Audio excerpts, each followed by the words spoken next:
The sticker shock story out of LA Times. Man, that's a lot more damning to this administration and supporters of ACA than, say, these website snafus. That's just an embarrassment. But you stack that with the president's assurances that ended up not being true. This is a real problem for the White House. What do? Well, and this is, they put themselves in the hands of the insurance companies. They were making promises that they were hoping the insurance companies were going to keep.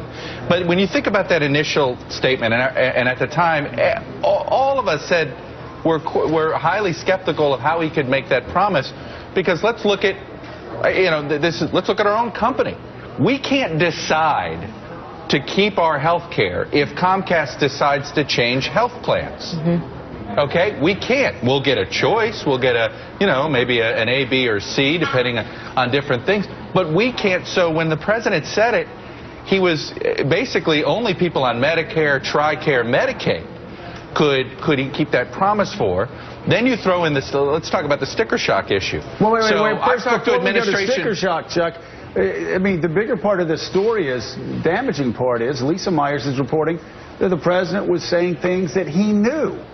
I never understood why he said if you like your health care plan, you can keep it, because he was relying somehow on the insurance companies to keep this promise. Lisa Myers' report is that he knew that he was not telling the truth.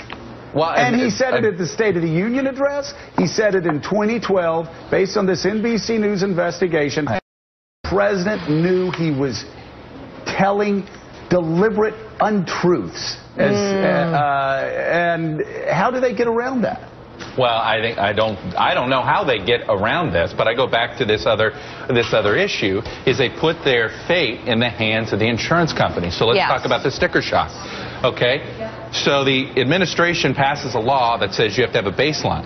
Right. Did they not think the insurance companies weren't going to raise their premiums to cover the new floor? The upgrade, and that's what's going on right now, right? You have all these people are getting letters.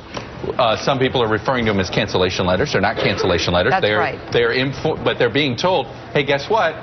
Your insurance does not qualify to these new standards. So you're going to have to pay more to meet these new standards. And again, this goes to making promises you couldn't keep, and it goes even worse. Lisa's report, which says they knew that this wasn't going to be the case.